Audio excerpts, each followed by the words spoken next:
Hi dear students, welcome to Gallant IAs. Hope all of you doing well. Your model exams, mock tests going well. Wishing you all very great preparation days ahead. Today we will be discussing Samanta system of ancient India. In fact, this is one of the very potential topics for your history optional in paper 1. This is asked in paper 1 section A or section B also. Ancient India, medieval India, both areas UPSC asked this question. So Samanta system, you should understand what is Samanta system, or what was its origin, or how this Samanta system instrumental for rise of Indian feudalism, or what was the role the Samantas played in the political, social, economic, cultural life of this Gupta age. Here I request to all of you to please subscribe our channel to get more exam-oriented video sessions for prelims 2020 and your history optional mains 2020. Let's come to the topic Samanta system. Why I said it is important? Because already UPSC asked a good number of questions from the Samanta system. They already asked about this origin. The origin of Samanta system, or they asked about the meaning. Origin and meaning of the Samanta system, or they asked how this institution had been instrumental for rise of Indian feudalism.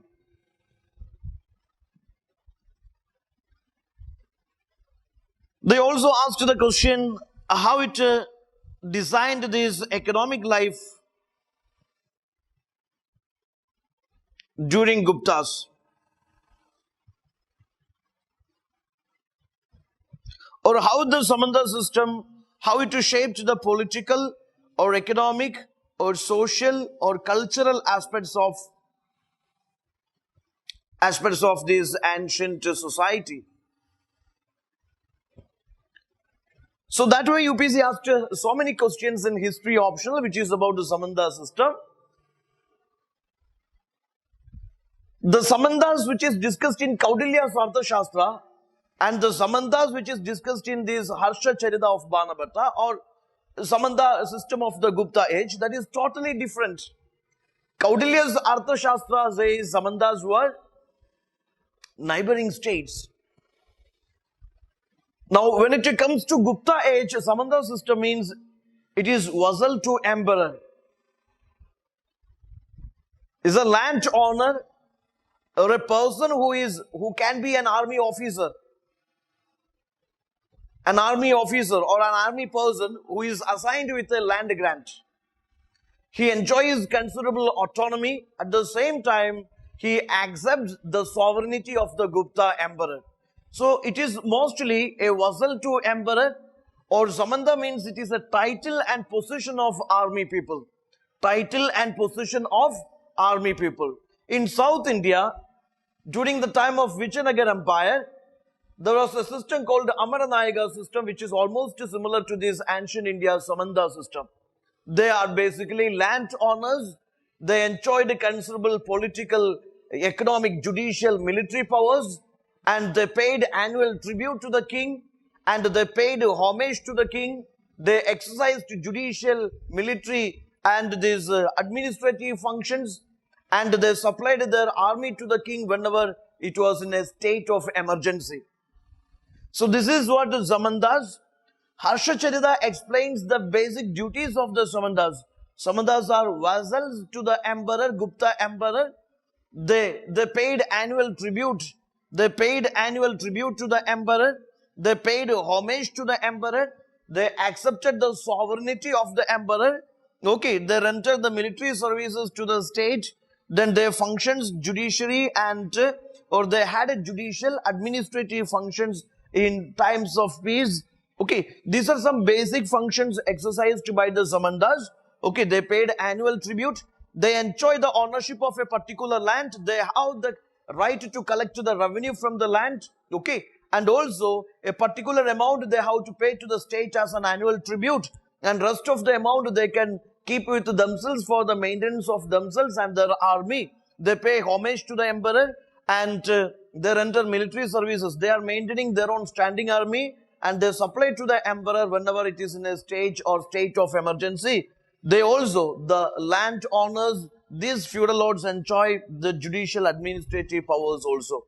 Okay, this is what the Samantas, and there are different causes for this rise of Samantas in the 6th century or 5th century AD. Decline of this internal and international trade. Decline of internal international trade, paucity of the coins, and there is something damage to currency circulation. Then purchasing power parity is declined, purchasing power is declined, international trade is affected, and foreign invasions, weak successes, weak central government, and a state of anarchy and uncertainty. And all these are the factors which eventually resulted in the rise and growth of this feudalism or the Samantas in the 6th century AD. Okay, see, there is decline of international trade, paucity of the coins. Then the emperors started giving land grants to these military officers or these important officers in the service. Okay, then the purchasing power parity or this purchasing power, everything declined. Foreign invasions that further weakened the central government, weak successors that resulting in the weak central government. There was a state of anarchy, and these smaller feudal lords, by the time they assumed good amount of the judicial, political, economic, police, law and order power, and they started administering, they started ruling in their respective kingdoms, their respective estates, their respective areas, and the common people started extending their direct loyalty to landlords, immediate landlords, because it was in a state of anarchy and uncertainty. Okay, so the centralized administration collapsed, decentralization, many feudal lords, vassal lords, and they started exercising power in their respective area. Okay, so then this Avarjit Pricha is a text of 12th century. It talks about different classes of these Samantas.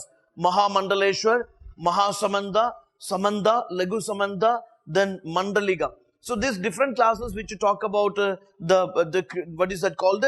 Yes, different hierarchy or categories of the Samantas. Okay, richer Samantas and these lower Samantas, different category or hierarchy it is talking about.